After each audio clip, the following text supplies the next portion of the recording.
ब्रह्मांड राजनो शिव भक्तो जितेंद्रियो शिवां परतो मृत्युं प्राप्य स्वयं पद्माप्सिता। नारद आता राग शांत झाला। एक सांगू का, जीवनामध्ये राग आल्याच्या नंतर एखादी गोष्ट मनाच्या विरुद्ध होत असते।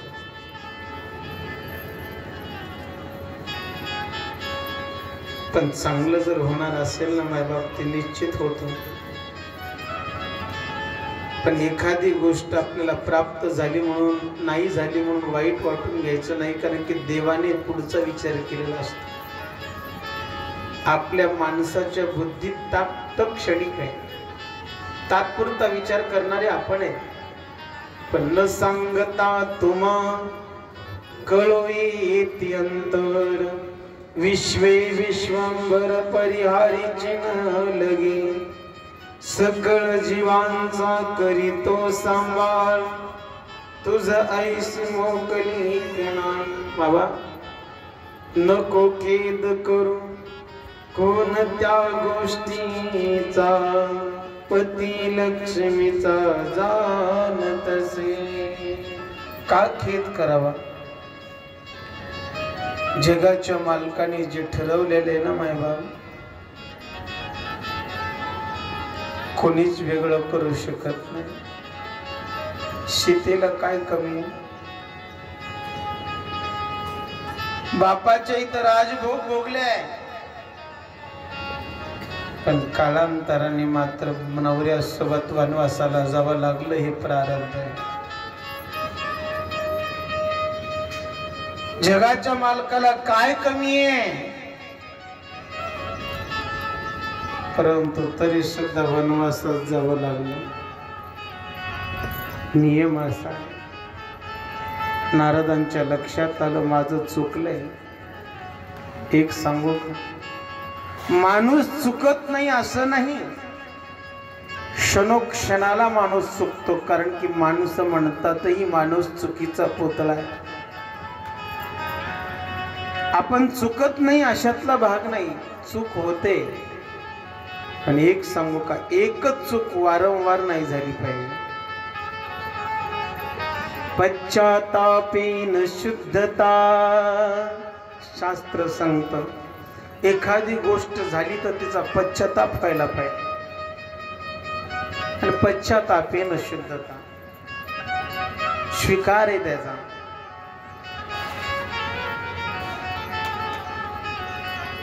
परंतु नारदाने विचार केला, अरे अरे माझ्याकडून चुकलं, भोले मी विनाकारण त्या ठिकाणी जगाच्या मालकाला शाप द्यायला नव्हता पाहिजे।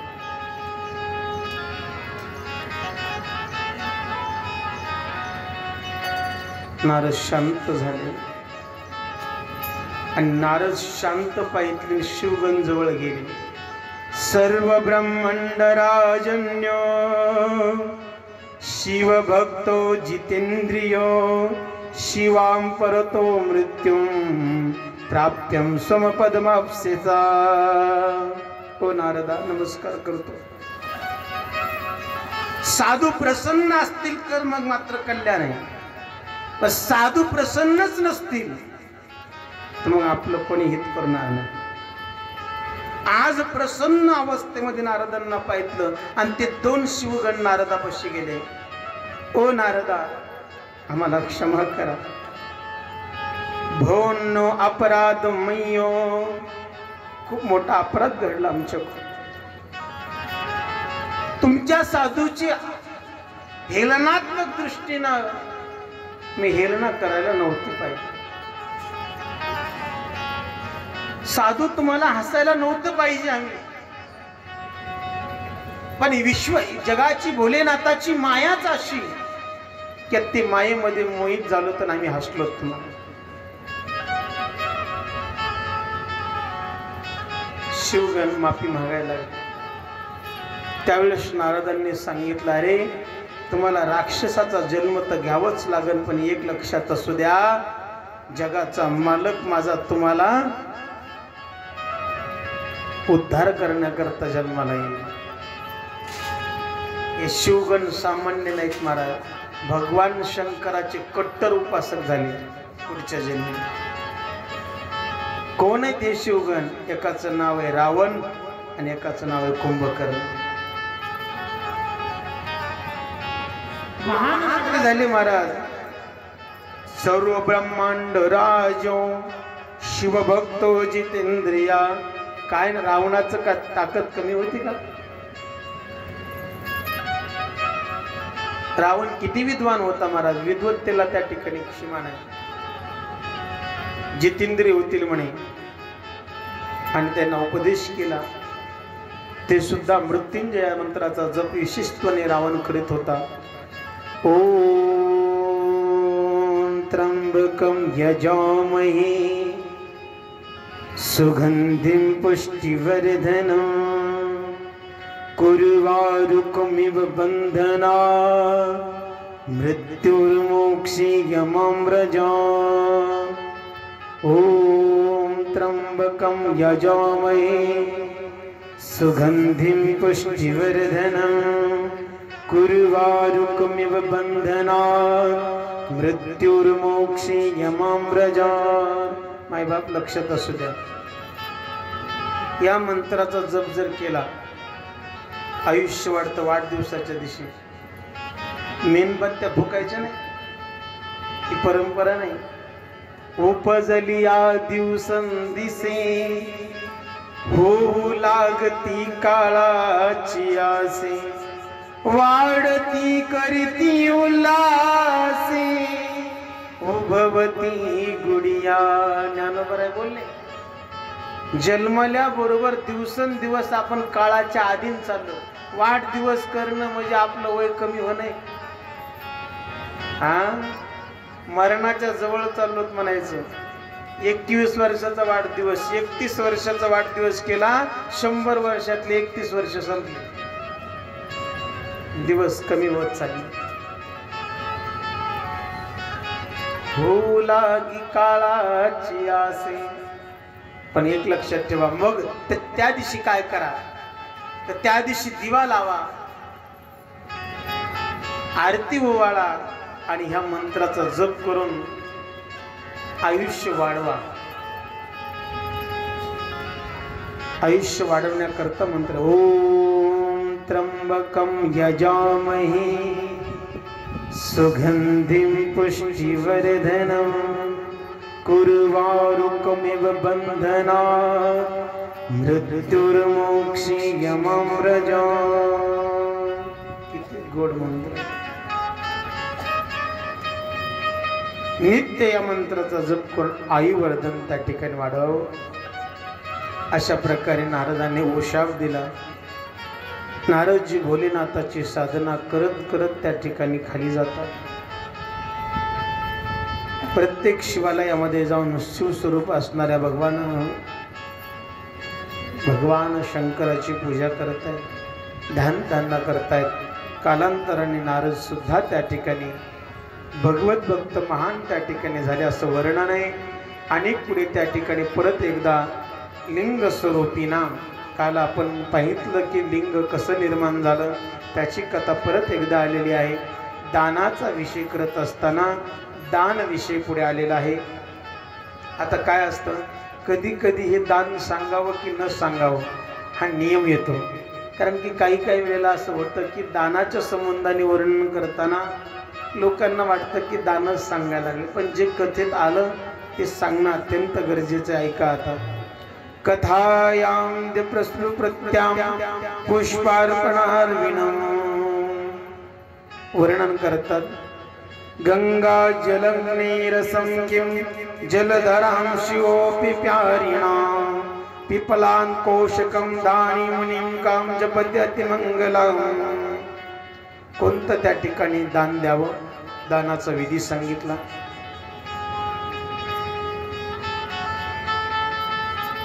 जर आपल्याला 1,00,000 बिल्वपत्र दान देता आले, बेलपत्र कोण घेणार आहे पण दान देता आले, सर्वात श्रेष्ठ दान ठरलं.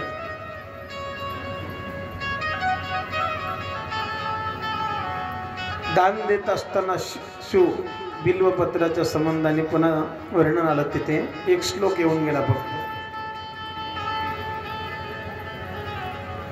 काल एक जण मला कोणी म्हटलं होतं चाफा फुल व्हायचं नाही, तर चाफा शब्द न येता चंपा शब्द आला. चंपा चमेली, हा चंपा असा शब्द शिवपुराणात आलाय.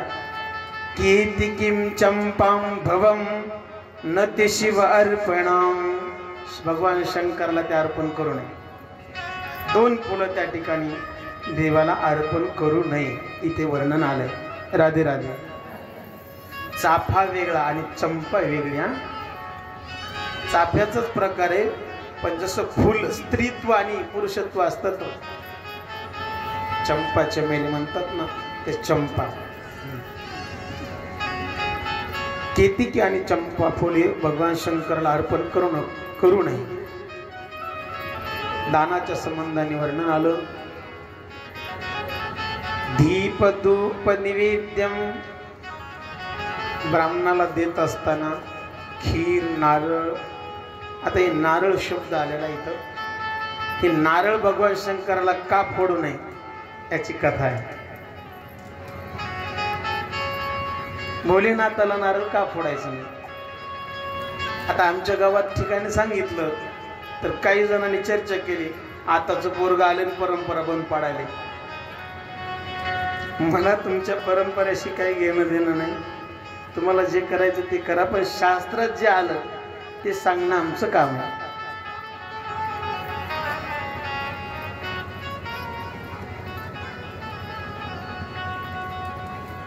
ग्रह कोणाला सोडत नाही. तुम्ही असो, मी असो किंवा कोणी असो, रावणाला सुद्धा 9 ग्रहाने सोडलेलं नाही. पहा तुम्ही आता तुमच्या कल्याणार्थ उद्याच्या जे आता हात मिळवणीचा कार्यक्रम होणार आहे ना, तर त्याच्यामध्ये 2 गोष्टी विशेषत्वाने असतात. एक गुरुमंत्राचं हवन असते आणि एक नवग्रह हवन असते. त्याच्यामध्ये आम्ही एक वाढवलंय पुन्हा शांतीपाठ. नवग्रह हवन म्हणजे तुम्हाला गुरुच्या संबंधाने किंवा गुरुकडून असे त्या ठिकाणी आहुती देण्यात यायली 9 ग्रहाची. ते ग्रह तुम्हाला पुन्हा सतवणार नाही. 9 ग्रह आहुती त्या दिवशी होणार आहे. ब्राह्मण देवतेच्या साक्षीने होम करावा लागतो. गुरुमंत्राचं आव्हान असतं, 9 ग्रह हवन असतं आणि शांतीपाठ. शांतीपाठात हे सगळ्या कोणते त्या ठिकाणी केल्या जाणार आहे.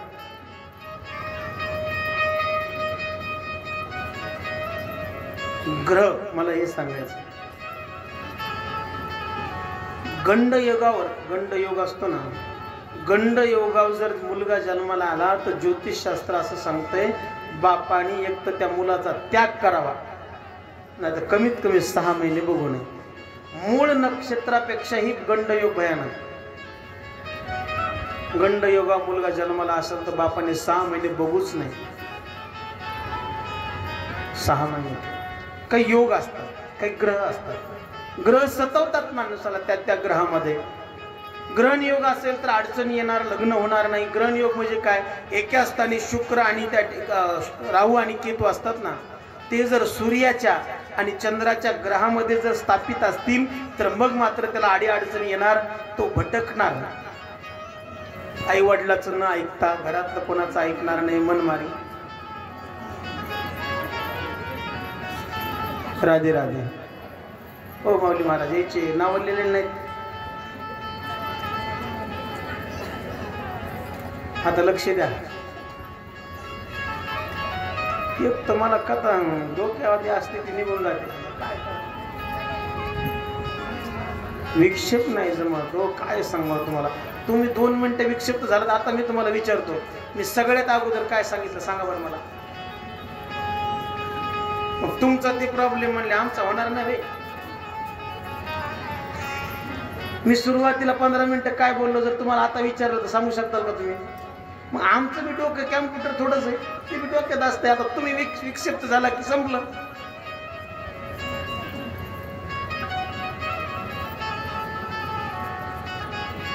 काय सांगू लागलो. कृपा करून ज्याचा विनेचा टाइम असेल त्यांनी त्याच टायमिंगला येऊन ही ना कृपा करून घेणे, फोन लावायची गरज पडू नये. जे टायमिंग दिलाय त्या टायमाला 10 मिनिटं अगोदर येणे. चला लक्ष लेकराला घ्या.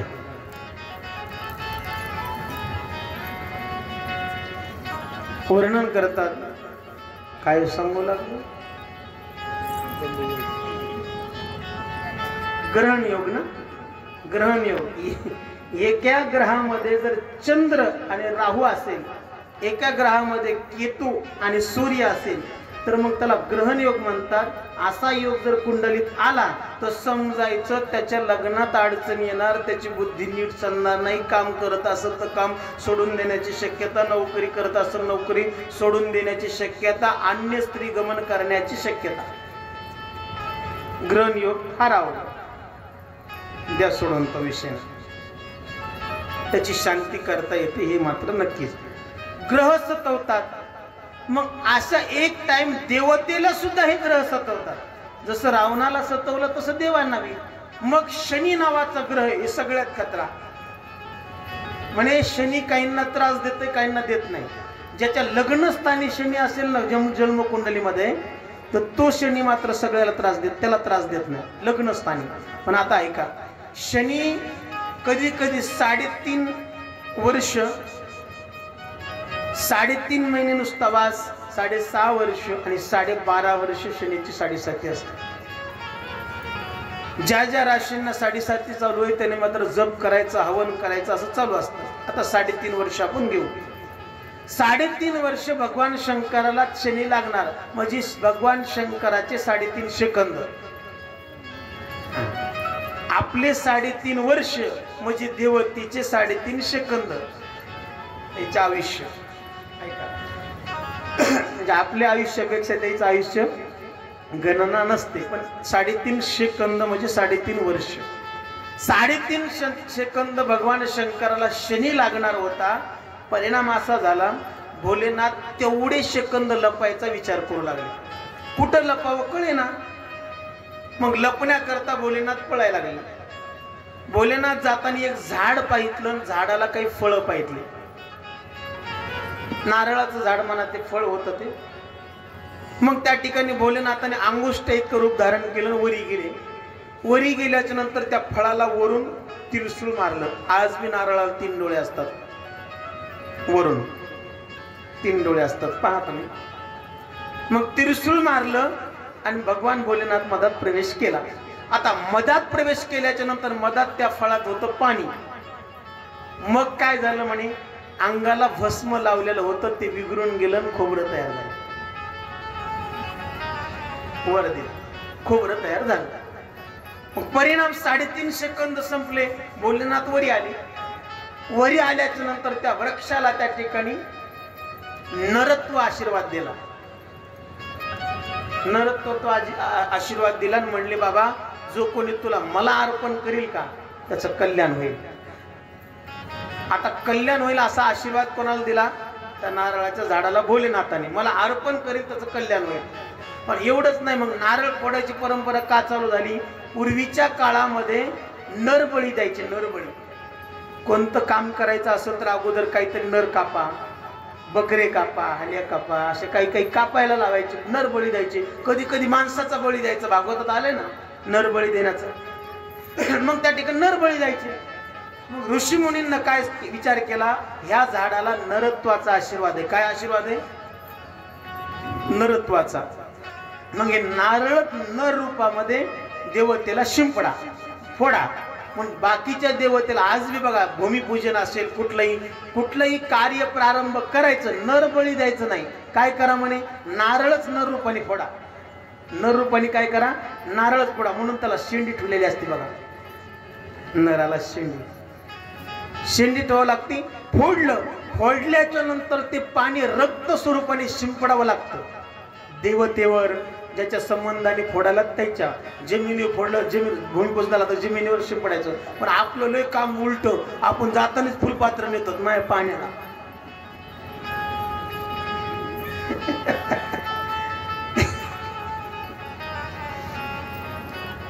किती वेडेपणा आहे महाराज. 50 रुपयाचं नारळ प्यायचं, आणावं नारळ पाणी प्यावा ना, पण देवाला गेलं की पाणी देखील देवाच्या अंगावर चढू देत नाहीत बायका.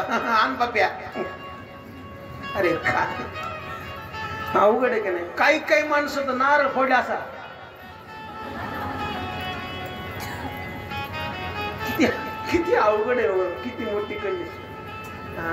नारळ फोडून पुढे तोंडाला लावावं का, ते प्रसाद होईल का.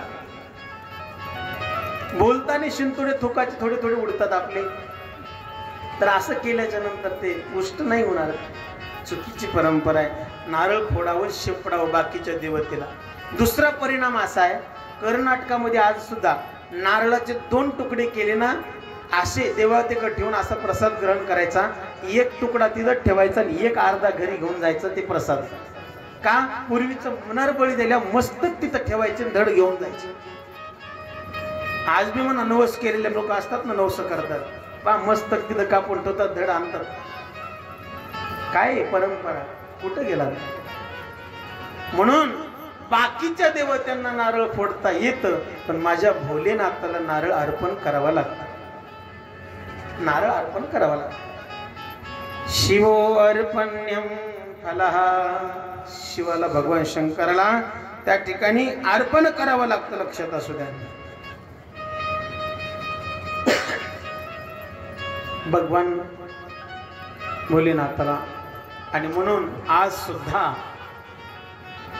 श्रीफळ दान देण्याची परंपरा आहे माहिती. एखाद्या वक्त्याने कथा केली, श्रीफळ द्यावं. साधू आले, आहेर केला, श्रीफळ द्यावं. एखादी स्त्री आपल्या घरी असेल, तुमच्याकडे परंपरा काय माहिती आहे का, एक हळदी कुंकू लावायचं. पण जर एखादी अवैध स्त्री आली असेल आणि तिला मूलबाळ नसेल, तर आपल्या घरी आल्यावर तिला फळ द्यावा.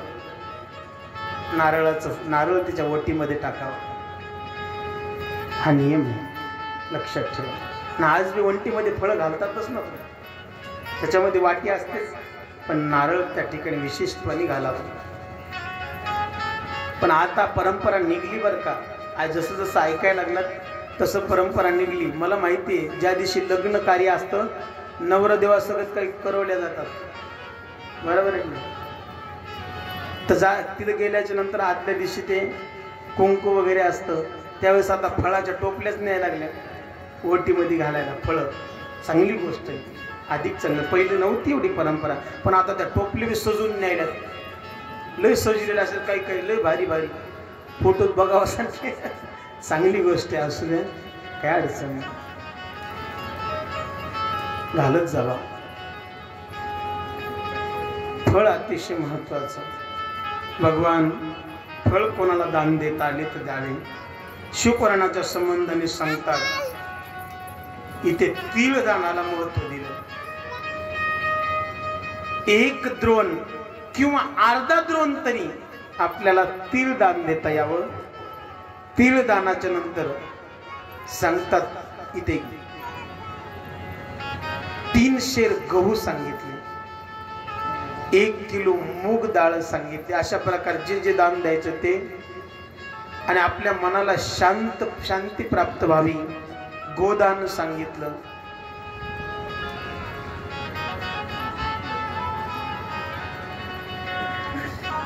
पहिली बार वाचायला बरं का मी, हे पहा इथं वाचायला म्हणजे सांगायला तुम्हाला. ऐका, मिरच्या दानीत आल्या, मिरची दानाने शत्रूचा नाश होतो म्हणे. म्हणून मिरची दान, मला वाटलं चुकायले काय म्हणून डबल वाचले.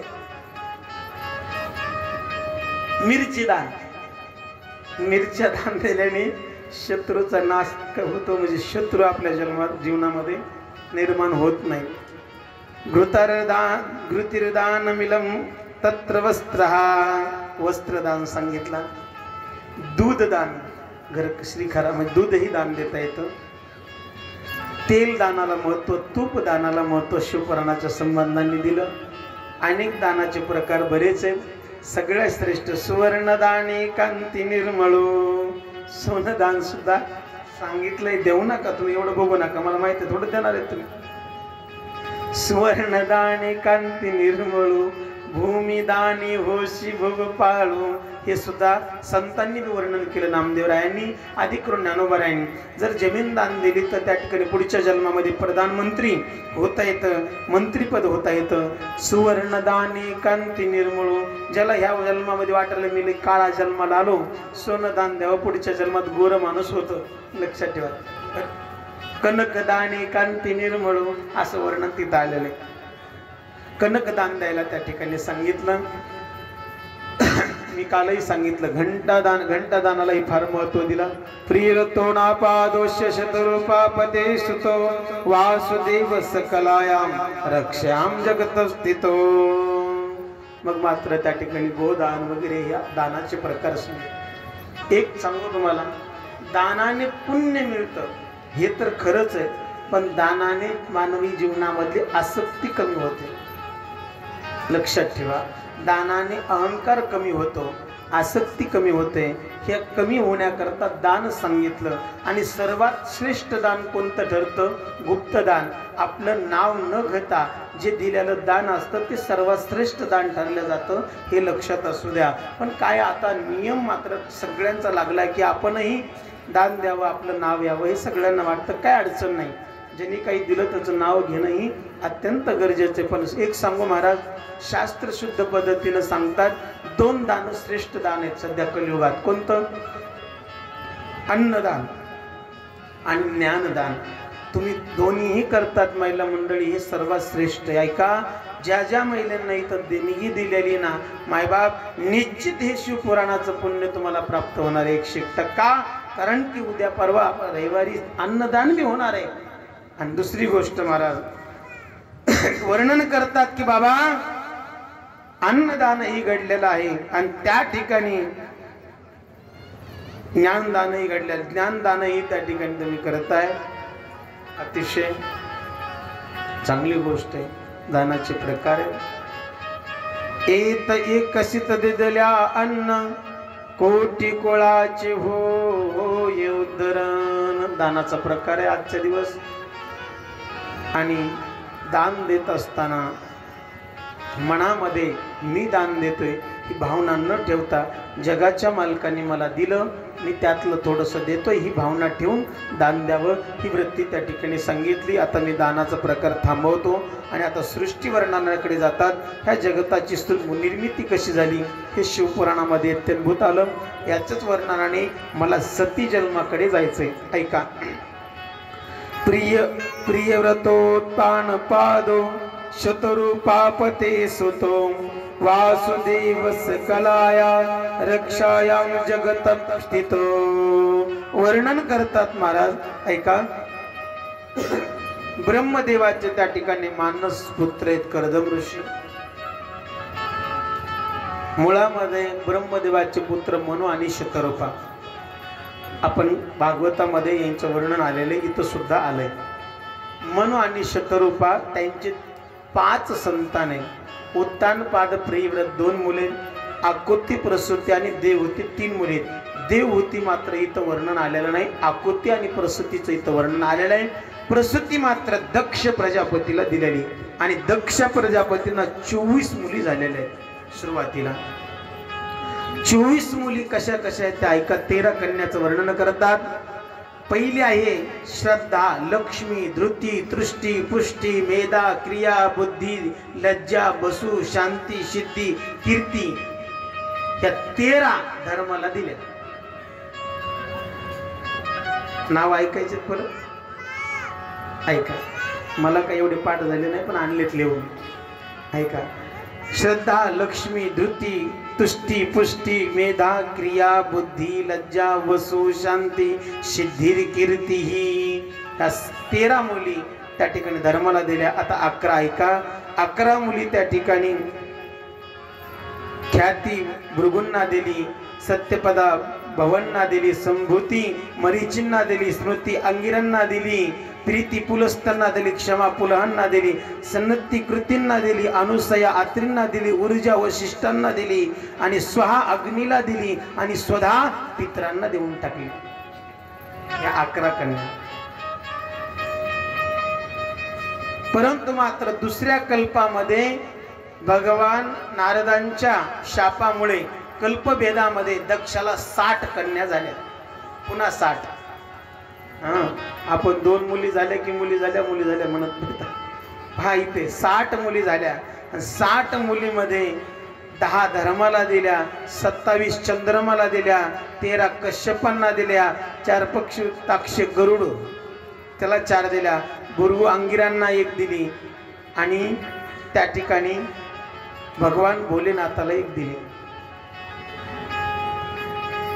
भोलेनाथाची पुन्हा त्या ठिकाणी पुढे सांगतात.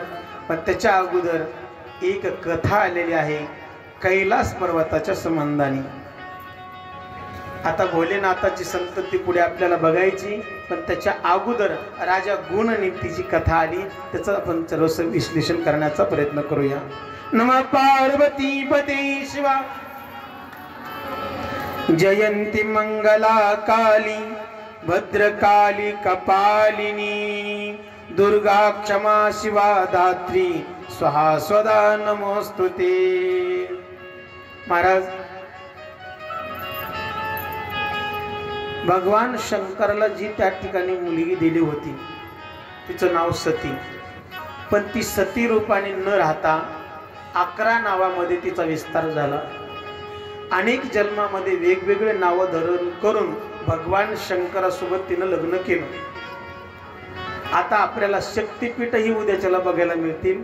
तसे आपल्या भारतामध्ये महाराष्ट्रामध्ये 3.5 शक्तिपीठ आहेत, पण सगळे 52 शक्तिपीठ आहेत. किती येतं? 52 शक्तिपीठ आहेत. प्रत्येक शक्तिपीठाचं वेगळं वर्णन आहे. कोण्या शक्तिपीठावर गेल्यावर काय करावं, कोण्या शक्तिपीठावर गेल्यावर कुठं बांगड्या घातल्या पाहिजे, कुठं चुडा भरला पाहिजे, कुठं त्या ठिकाणी विडा खाल्ला पाहिजे, कुठं नथनी घातली पाहिजे, कुठं कुंकू लावलं पाहिजे, कुठं हाताला हळद लावली पाहिजे. प्रत्येक ठिकाणी गेल्या वेगवेगळी क्रिया आहे. काही ठिकाणी आता कुठे हात पडले, कुठं पाय पडले, कुठं केस पडले, कुठं नाक पडलं, कुठे पाय पडले, कुठे शरीर पडलं, कुठं त्या ठिकाणी छाती, त्या ठिकाणी वक्षस्थळ पडलं. ते प्रत्येक वर्णन आपल्याला ऐकायचं, उद्याच्याला ऐकू. राधे राधे. आता तात्पुरतं पुढे चलतो. जयंती मंगला काली भद्रकाली कपालिनी दुर्गा क्षमा शिवा धात्री स्वास्वदा नमस्तुते. ऐका कोणत्या कोणत्या नावानी प्रसिद्ध झाली. कालिका, चंडिका, भद्रा, चामुंडा, विजया, जया, जयंती, मंगला, भद्रकाली, दुर्गा, भवती, कामाख्या, कामदा, अंबा, बडंगान्य, मृंडालाली, नामा, मुक्तिदाता. अनेक नावं तिचे. कामाख्या बघितली असेल, कामाख्या, कामदा.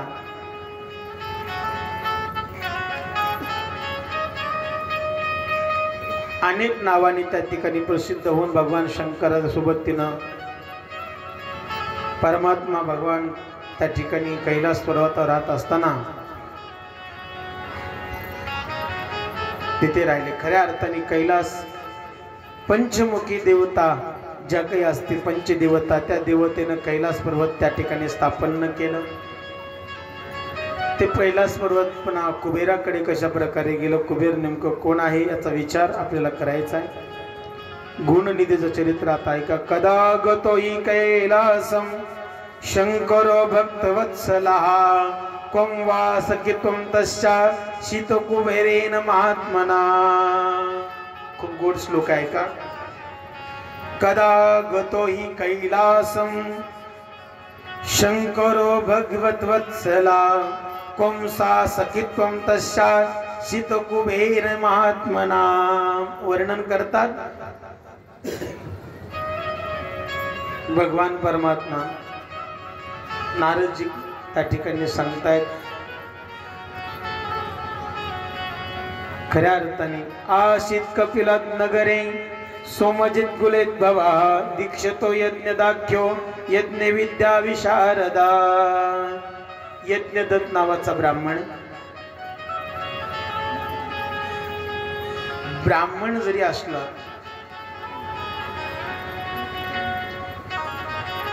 प्रत्येकच ब्राह्मणाची मुलं चांगलीच निघतात असं नाही. मुलाची प्रकार शास्त्राने सांगितले.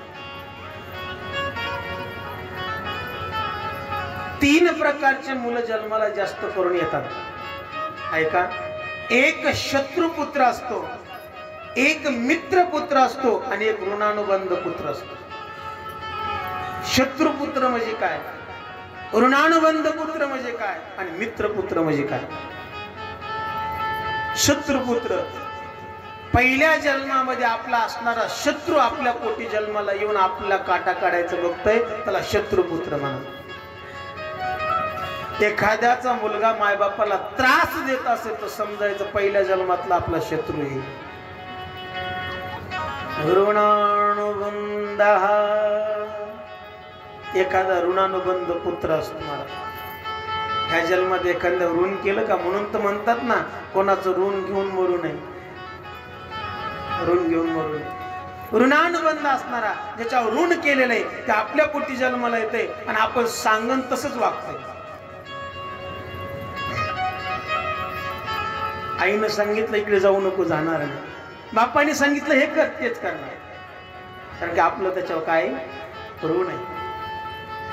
आणि पुढे सांगतात मित्रपुत्रा, पहिल्या जन्मातला आपला सख्खा मित्र आपल्या पोटी जर जन्माला आला ना, तर आपली सेवा करीत असतो. सेवा.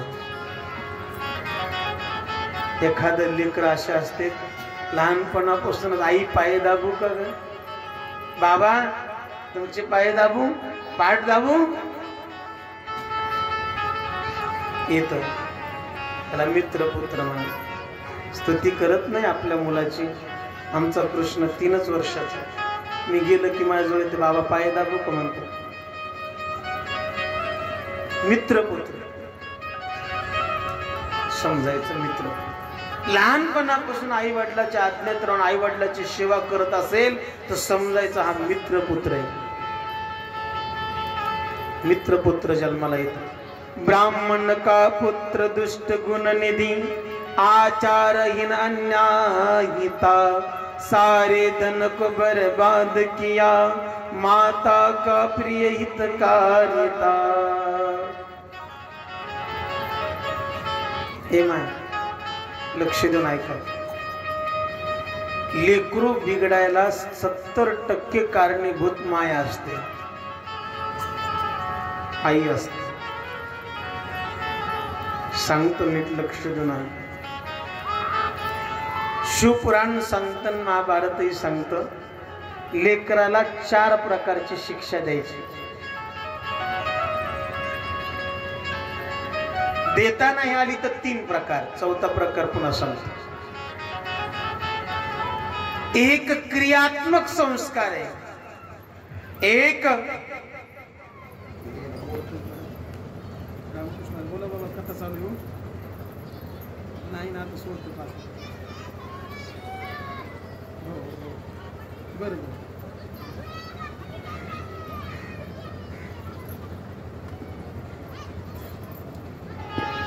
बाबा म्हणतात इमर्जन्सी, पण कथा चालू आहे ना. 25 फोन आले त्याचे. वर्णन करतात महाराज, ऐका. क्रियात्मक संस्कार आहे, शब्दात्मक संस्कार आहे आणि बोधात्मक संस्कार आहे. वयाच्या 1ल्या वर्षापासून 8व्या वर्षापर्यंत क्रियात्मक संस्कार, 8व्या वर्षापासून 16व्या वर्षापर्यंत शब्दात्मक संस्कार आणि 16व्या वर्षापासून 24व्या वर्षापर्यंत बोधात्मक संस्कार. घरामध्ये पहिला संस्कार द्यायला शिका. कोणता? क्रियात्मक. उचललं की बालवाडीला सिनियर केजी, ज्युनियर केजी, त्या मुलाला असं किट करून टाकले तुम्ही. ते वय नाहीये त्याचा शब्द पाठ करायचं, त्याचं वय क्रिया. क्रिया. आई माळ जपायली ना, मी जपणार. बाबा ज्ञानेश्वरी वाचायलेत ना, मी पुस्तक घेणार. आई तुळशीला पाणी घालते ना, मी घालणार. आई बाबाला शिव्या देते ना, मी देणार. मी पाठ करणार. मी कुठून पाठ करणार? लेकरांना शिव्या पाठ का बाहेरून पाकिस्तानातून थोडं झाल्या, घरातूनच. आईची जी फेवरेट शिवी असती का ती पोरगी लगेच पाठ करते. बापाची फेवरेट शिवी पोरग पाठच करते. मला सवय लागलेली असते कधी कधी मूर्ख म्हणायची सवय लागली. कृष्ण आताच मूर्ख म्हणायला. अरे म्हणलं आपलं चुकलं म्हणाल ना. माझं म्हणजे सवय मला लागलेली ती मूर्ख म्हणायची. पण तेव्हा कानाला धरलं माऊली महाराज चुकाय, तेव्हापासून बंद केलं. आपल्या मुलाला जी सवय लागायली ती अगोदर आपण बंद केली पाहिजे. नाही बोलायचं ना मुलाच्या बाजूला हो, काही क्रिया करायची मुलाच्या बाजूला हो. जे जे काही आपल्याला घरामध्ये शिकवायचं असेल लेकराला ते समोर, आणि जे मुलाला सवय लागू नये ते करायचं असेल तर बाजूला. हे लक्षात ठेवा महाराज. का? कारण की त्याचं वय आता सध्या क्रियाशील आहे. क्रिया लगेच घेतात मुलं, लगेच. कुठे ट्रॅक्टर असू द्या, कुठे गाडी असू द्या, चालवण्याचा याचा त्याचा प्रयत्न मुलं करतात. का? क्रिया आहे, ते पाठ करतात. म्हणून आपण त्याच्या देतात तेच संस्कार. आपण दर्शनाला जाऊ द्या, मुलगा दर्शनच घेणार. आपल्याला दर्शनाची सवय लागू द्या, ते दर्शन घेते. कुठपर्यंत? 8 वर्षापर्यंत. हा आता शब्द ज्ञान द्या. पहिलीला दुसरीला टाकलं काय अडचण नाही, पण 8 वर्षाचा म्हणजे आता सध्या तो 3रीला गेला. आता 3रीला गेला ना, आता त्याला मात्र मारू शिकवा. काय हरकत नाही, ऐकत नाही ना, सापड द्या. इंग्लिश शिकवा, गणित शिकवा, जे काही शिकवता येईल तुम्ही जर शिकलेला असताल तर शिकवा, नाही तर त्याला शाळातला अभ्यास करायला हवा. कुठपर्यंत? वयाच्या 16व्या वर्षापर्यंत. 16व्या वर्षी माणूस 11वी संपून 12वीत प्रवेश करतो. 12वी मध्ये 17व्या वर्षी 12वी मध्ये जातो. हा 16 वर्ष संपले, आता 17वं लागलं, 12वी सुरू झाली. 12वी मध्ये मात्र आता त्याला बोध द्यायला शिका.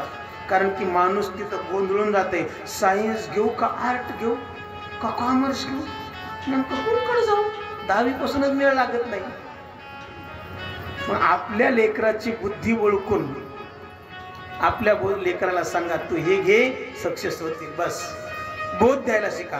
पुढं तिथून पुढं 24 वर्षापर्यंत हे चांगलं हे वाईट, हे चांगलं हे वाईट एवढंच सांगा, आणि त्या लेकरांनी ते ऐकावं. आणि आता 24 वर्षाचं लेकर झाले की माय सांगणं बंद करा. तिथून पुढं आता लेकरू ऐकण्याच्या पलीकडे गेले. ना पोरगी ऐकते ना पोरग ऐकते. फक्त एकच आहे, तुझे भांडणं लागले तर जग ऐकते, बाकी कोणी नाही. 24 वर्षाच्या नंतर माय बापाने लेकराला सांगणं बंद करावं. आता संस्कार संपले, आता प्रारब्ध सोडून द्यायचं. तिथून पुढे शिकवायचं नाही. प्रारब्ध घेऊन जर आला असेल तर त्याच पद्धतीने जाईन तो, तुमचं ऐकणार नाही, ऐकणार नाही. पण संस्कार द्यायचे 24 पुस्तक द्या, 25व्या वर्षी विषय करू नका. चला, हा गुण निधी त्या ठिकाणी. आता मोठा झाला, बाप रोज विचारतोय आईला, का ग पोरग शिकते का? आईनं गुण लपवले, अवगुण बापाला सांगितलं नाही. वेद पाठी ब्राह्मण आहे गुणनिधी, रोज वेद पाठणासाठी जातोय. लोक लाखो त्या ठिकाणी पोथी पुराण ऐकतायत, नवे नवे वेद अध्ययन ऐकतायत, अध्ययन करतायत. पण बापाला टाइम भेटला नाही. बाप घरी यायचा आणि माईला विचारायचा गुणनिधीचा कारण की यज्ञदत्त त्याचं नाव. यज्ञदत्त विचारायचा, का ग आपला गुणनिधी शिकतोय का? माईनं सांगायचं, हो मालक चांगला शिकायला आहे. पण माईच्या हे लक्षात नाही तो व्यसनाधीश झालाय म्हणून. आई सांगायला तयार नाहीये की आपलं पोरग असं वागतं म्हणून. नाही का? झाकून टाकते, अवगुण झाकण्याचा प्रयत्न करते. पण आई जेवढे अवगुण झाकवशील ना, एक दिवशी जग तुझे मुलाचे अवगुण उघडे करील. लक्षात ठेव. आपल्या माणसापाशी अवगुण झाकले नाही पाहिजे, हे लक्षात ठेवा. आपल्या माणसापाशी अवगुण झाकले तर जगाचे माणसं आपला अवगुण उघडा करीत असते. मग आपला अवगुण उघडा होऊ नये म्हणून आपल्या मायबापापाशी अवगुण सांगितलं पाहिजे. का? कारण की आपल्या मायबापाला कधी आपली इज्जत जाऊ द्यावा वाटत नाही. म्हणून आपले अवगुण आपल्या मायबापापाशी सांगायचे, जगापाशी नाही. मग बोध करते ना आपल्याला. माईला सगळं माहितीये, पण गुणनिधी आता मात्र वाईट वागायला लागला, खूप दुष्ट झाला. एवढंच नाही, ब्राह्मण का पुत्र दुष्ट गुणनिधी, आचारहीन अन्यायिता, सारे धन को बर्बाद किया, माता का प्रिय हितकारिता. काय साधे श्यामजी सांगतायत, सगळं धन बर्बाद केलं पण माईच्या प्रेमाचा होता. माईनं सगळं आड केलं. एके दिवशी यज्ञदत्त एके दिवशी गेलेले असताना वेद अध्ययन केलं, आणि वेद अध्ययन केल्याच्या नंतर एक व्यक्ती त्या ठिकाणी अंगठी विकण्याकरता आला, आणि त्या देवदत्तानी पाहिलं, अरे ही अंगठी तर माझी. विचारलं त्याला, अरे का रे अंगठी चोरून आणली? त्यानं म्हणलं नाही, चोरून नाही आणली. मग म्हणले पत्त्यामध्ये जिंकली. हा हो म्हणे, जुगार खेळत असताना ती जिंकली म्हणे. कोणाकोण? त्या गुणनिधी नावाचा मुलगा आहे म्हणे. हा, आता झटका बसला बापाला. गुणनिधी का? कारण की गुणनिधी याचाच पोरग आहे. महाराज, दुसऱ्याकडून आपल्या पोराचे अवगुण ऐकले ना, बापाला मरणा इतक्या वेदना होतात, लक्षात असतो. कोणाला वाटतं माझ्या पोराची अपकीर्ती ऐकावी कानावर? नाही समज. मरणा इतक्या वेदना व्हायला लागल्या.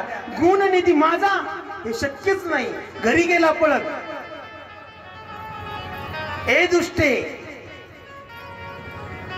बरबल बास नरक करिताता, दुष्ट संग जनर ही विधाता.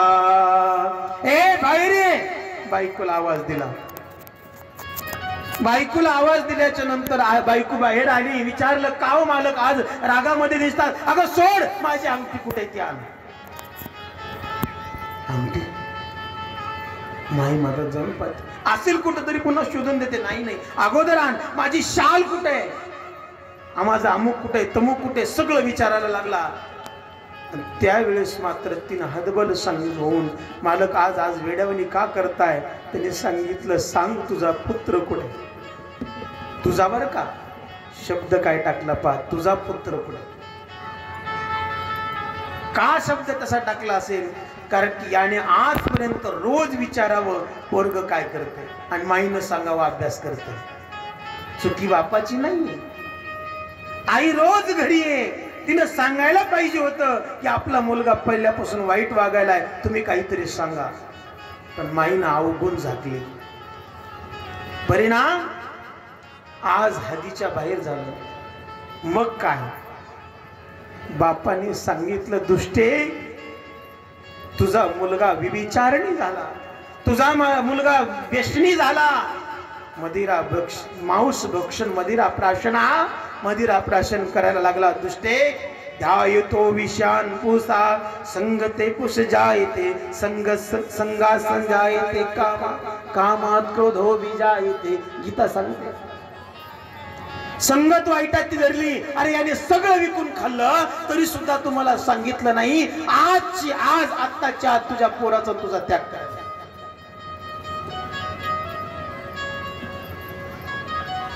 विद्वान होता महाराज ब्राह्मण, पोराचे अवगुण ऐकले, बायकोचा बी त्याग केला आणि मुलाचा बी त्याग केला. आणि त्याग केल्याच्या नंतर आता मात्र दुसरं लग्न. सुंदर कन्या से कर विवाह, फिर भी संतोष न पाता है, चोरी चुगली मदिरा पीकर नित्य वेशा के घर जाता है. दुसरं लग्न केलं पण कुठंतरी अंतःकरणात प्रेम मुलाविषयी. त्यांनी विचार केला, एक काम करू, त्याचं लग्न करू. लग्न केल्यावर सुधरण वाटलं, असं वाटतं ना माय बाप. लग्न केलं, लग्न केल्याच्या नंतर सुद्धा मात्र तो, एक सांगू का मला, शास्त्र सांगते, आपल्या पोराला जर कमवायची अक्कल नसेल ना माय बाप, तर दुसऱ्याच्या लेकराचं वाटोळं करू नये. लक्षात असू द्या.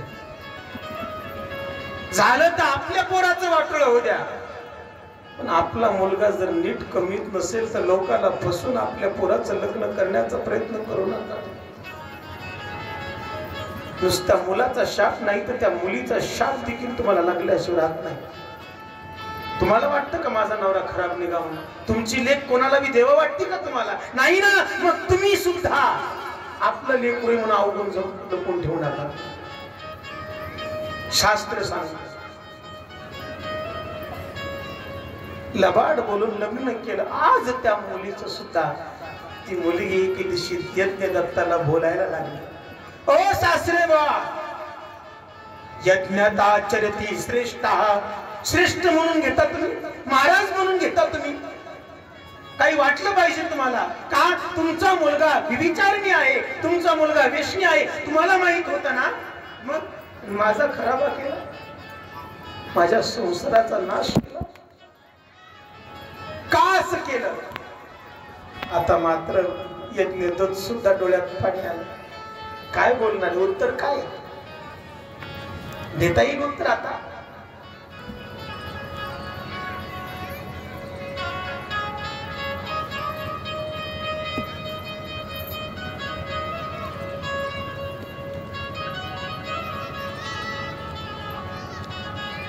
यज्ञ दत्ताने हात जोडले. पोरी माफ कर, माझ्याकडून चूक झाली. मुलाला संस्कार देता आले नाही.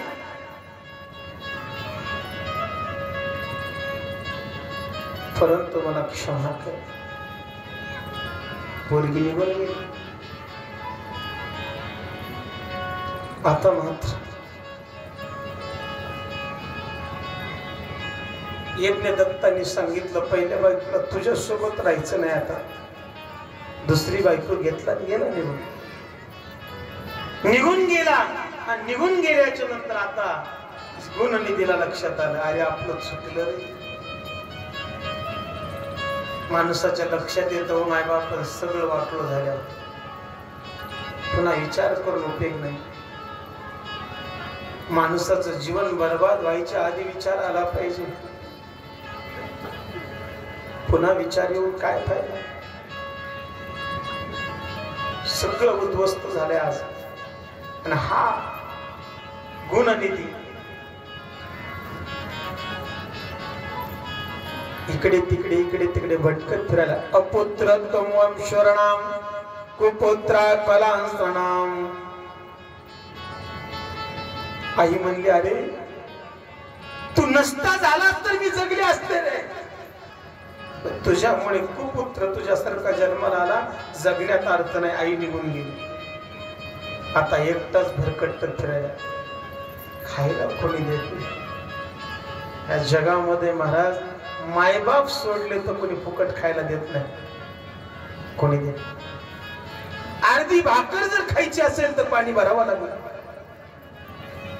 भीक मागायची असेल, भीक सुद्धा लवकर कोणी देत नाही चांगल्या माणसाला.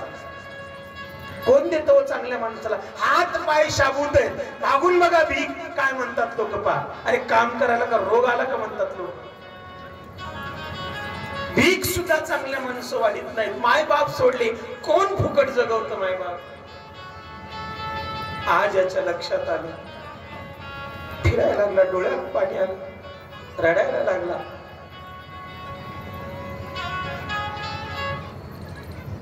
आणि मग मात्र रडत असताना आता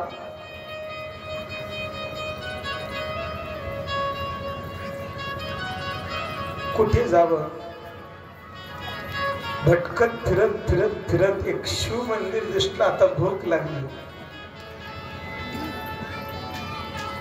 उद्यगम वरदन्ते लक्ष्मी. माय जरी झाला संन्यासी तरी मध्यान तोंडवासी. संन्यासी जरी माणूस झाला ना तर भूक लागते. लक्षात असू द्या, भूक लागते. संन्यासी जरी माणूस झाला तर भूक लागते. लक्षात असू द्या. का? कारण की भूक अशी गोष्ट आहे की पंच प्राण राहत नाही, काही ना काहीतरी खावं लागतं. भूक गावात माहिती झालं हा लबाड आहे, याने आई वडिलाचा त्याग केलाय. कोणी अर्धी कुटका देना, फिरत फिरत एका शिवालयामध्ये गेला, पाहतोय पूजा चालू आहे. पण विचार केला, अरे पूजा पाहताना जर ब्राह्मणांनी पाहितलं ना, नैवेद्य देखील ठेवणार नाही, नैवेद्य देखील ठेवणार नाही. एका कोपऱ्यात बसला पूजा बघतो. भगवान भोलेनाथाच्या पिंडीला हात जोडले, सगळ्यांनी आश्रय सोडून दिलाय, फक्त आता माझ्या भोलेनाथाचा आश्रय शिल्लक आहे. आता कोण जवळ धरणार आहे? भोलेनाथाच्या पिंडीकडे पाहितलं, पूजा पाहतोय, हात जोडले, भोले बाबा तुम मीन उपकार कोण करयो. जन्म तुम्ही दिलाय भोले बाबा, तुमच्याशिवाय कोणी जगू शकत नाही.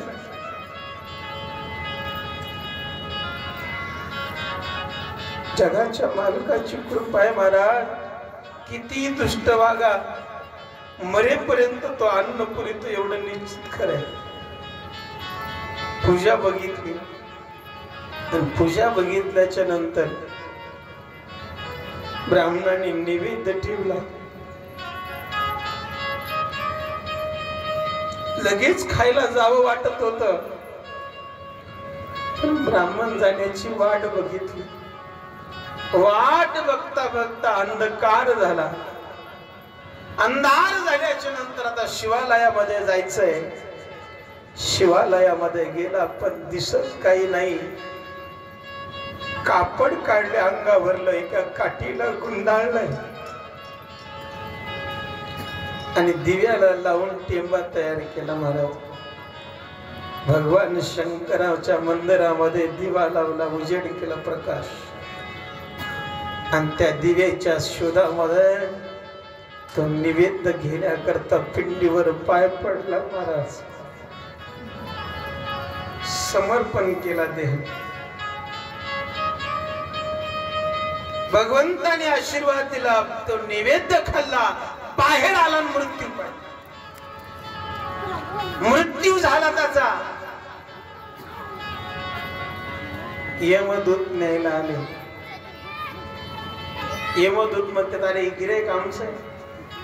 तितक्या शिवदूत आले, शंकराचे दूत आले, म्हणे थांबा, हे गिऱ्हाईक आमचं आहे. काय म्हणे, तुम्हाला माहिती का कोण आहे? कोण आहे? ऐका. ये गुण निधी नीच ब्राह्मण है, आचारहीन अति पापी है, माँ बाप को इसने कष्ट दिया, वेश्यागामी कुल घाती है, चोरी करके अपने घर से नीत दूत क्रिया करता था, विद्या और कुलाचार दज कर चोरी की संगत करता था. अरे बाबांनो, माहिती का तुम्हाला, माँ बाप को कष्ट दिया, नवे नवे वेश्यागमनी कुल घाती था. कुलघात करणारा पोरगा आहे हा. माय बापाचा त्याग कष्ट दिले, जगू दिलं नाही माईला याने नीट. आणि तुम्ही म्हणता गिऱ्हाईक तुमचं महान पापी आहे. कशावर म्हणता तुमचं गिऱ्हाईक आहे? त्यावेळेस सांगितलं आहे का, शिव भक्तो त्रिपुंडधारी को यमलोक में कभी नहीं लाना, रुद्राक्ष जटाधारी जो उसको तुम कभी नहीं लाना. हो म्हणे, ऐका, याने काय गोष्टी केल्यात लक्षात आहे का तुमच्या? मरायच्या टायमाला याने शंकराची पूजा पाहिजे. तेवढंच नाही म्हणे, देवाच्या मंदिरात उजेड केला. म्हणून लक्षात ठेवा, जग मंदिरामध्ये जर अंधार असेल तर एक लाईट लावून जा, तुमच्या घरामध्ये उजेड करेल जगाचा मालक. याला कळालं नाही, ह्या काय वाजणार आहे? कळावं लागतं. कळलं काय म्हणलो तर कळालं का तुम्हाला? मंदिरामध्ये अंधार असेल तर लाईट स्वतःचा नेऊन लावायचा, कमिटीचा विचार करायचा नाही. तुमच्या घरामध्ये जगाचा मालक उजेड केल्याशिवाय राहणार नाही. म्हणून याने काय केलं म्हणे, याने स्वतःचे कपडे फाडले, एक टेमा तयार केला आणि शिव मंदिरामध्ये प्रकाश निर्माण केला. माझ्या भोलेनाथाच्या मंदिरात प्रकाश निर्माण केला. परिणाम नैवेद्य खाल्ला. प्रसादे सर्व दुःखाणां हानिरस्योपजायते. प्रसाद खाल्ला. एवढंच नाही, स्वतःला अर्पण केलं. पिंडी पाय पडणं म्हणजे काय, स्वतःला अर्पण. जगाच्या मालकाला बस तुझ्याशिवाय कोणी नाही, स्वतःला अर्पण. तेरा तुझको अर्पण क्या लागे मेरा. सगळं जगाच्या मालकाला अर्पण केलं. म्हणून हे आमचं गिऱ्हाईक आहे. मराईच्या टायमाला भोलेनाथाची पूजा पाहिली, प्रकाश केला, नैवेद्य खाल्ला. आज शिवगण न्यायला आले आणि शिवगण घेऊन हा गुणनिधी कैलासामध्ये जाऊन राहायला लागला. नमः पार्वती पते. गुणनिधीच्या वंशामध्ये आता कुबेर नावाचा त्या ठिकाणी कुबेर जन्माला येणार आणि हाच कुबेर कैलास पर्वताचा अधिपती आणि हेच कैलास राजा रावणाला दिलेला आहे. आता ऐका. आणि उद्याच्याला परत एकदा गुणनिधी आणि गरुडाची कथा. गरुडाला त्या ठिकाणी भगवान परमात्म्याने आपलंसं कसं केलं याचं चरित्र आणि सतीची कथा. उद्या भगवान शंकराचा विवाह इथपर्यंत आपल्याला जायचंय आणि परवा दिवशी गणपती लग्नाकडे आपण जाण्याचा प्रयत्न करू. उद्या टायमिंगला कथा सुरू होईल. आजच्या कथेला इथं विराम. नमः पार्वती पदे. आता ऐका. आजच्या कथेला इथं विराम देतोय. विराम देण्यापूर्वी माऊली महाराज काही सूचना.